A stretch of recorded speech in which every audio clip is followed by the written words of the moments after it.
sorry. Look at us, prattling on about our projects and ignoring you. Thank you so much for the information. You're welcome. See ya. Keep us in the loop if you find out anything else. Will do.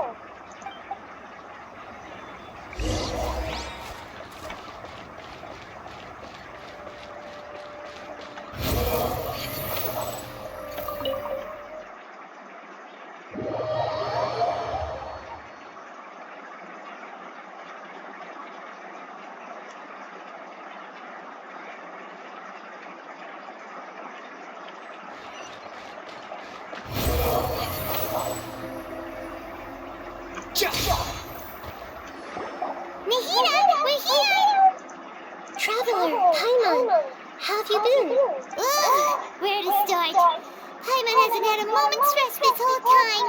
That night, we ended up chatting and chatting until suddenly the sun was up. And then he decided he wanted to go to Inazuma. The Balladeer? It sounds like some kind of code name. You look troubled. Is there something you need to tell me?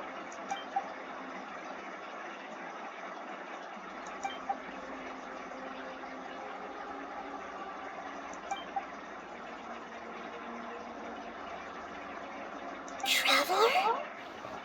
Hey, what's wrong? You look so upset.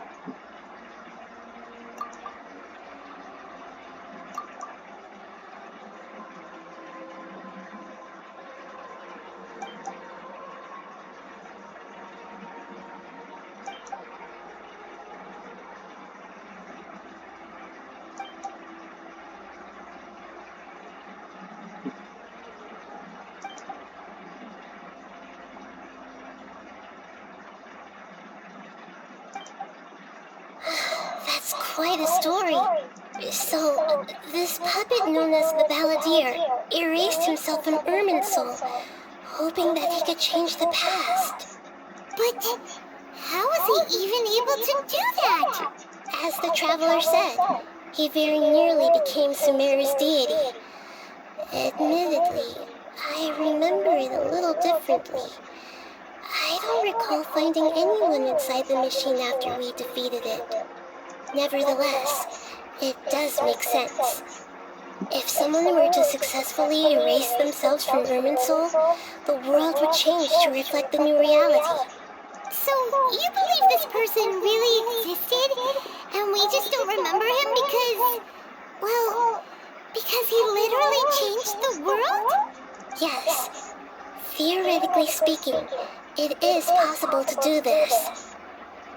But I'm struggling to imagine the kind of person who would dare go through with it. The Traveler comes from a world beyond to that.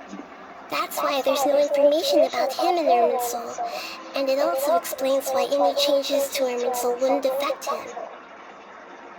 So if there's anyone in the world capable of retaining memories from a past that has been rewritten, it's you.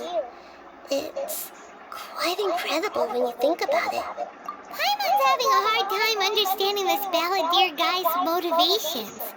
Why did he do it? I can only make inferences based on the information we've been given. As for what kind of person he was, only you remember that.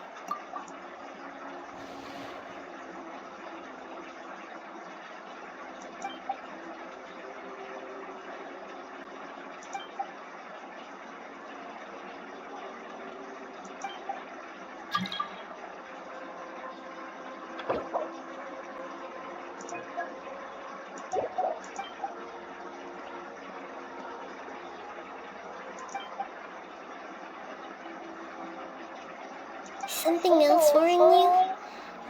Something that you can't share? It couldn't change the fate of the ones who had died, right? Once the Balladeer realized he hadn't been betrayed after all, it must have completely changed his view of the people of Tatarasuna. Now he saw them as friends again. He couldn't keep hating humans after that. And if he thought there was a chance he could save his old friends, it would be hard not to try. The story makes sense. Every part of it. The balladeer tried to achieve godhood with the doctor's help. He was unsuccessful, but retained the power to connect with Irminsul. That power then enabled him to change what was recorded in Irminsul and erase himself, even though he didn't have much strength left. Yeah, it does make sense, but it still ended in tragedy for his friends. It just feels so hopeless. He gave everything to do this, but it seems like he got nothing in return.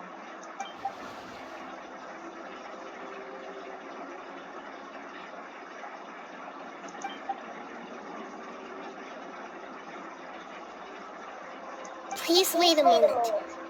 I want to check something.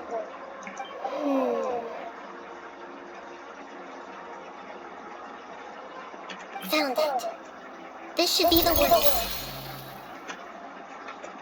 It turns out that I have a strange way of confirming everything he has told us. What is it? A record from a personal collection. It was tucked away in a corner. You should take a look.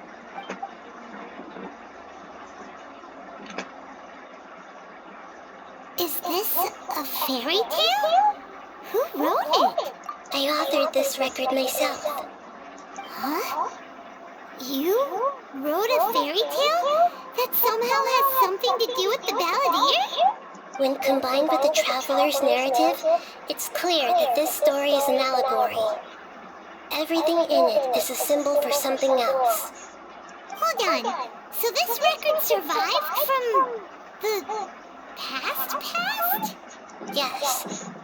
Any information about the balladeer or the kabuki mono and other records will have been changed. But I wrote this story in a way that means it was left intact. Changing the information in Irminsul changes to that. But Irminsul can't change information that was well hidden in advance.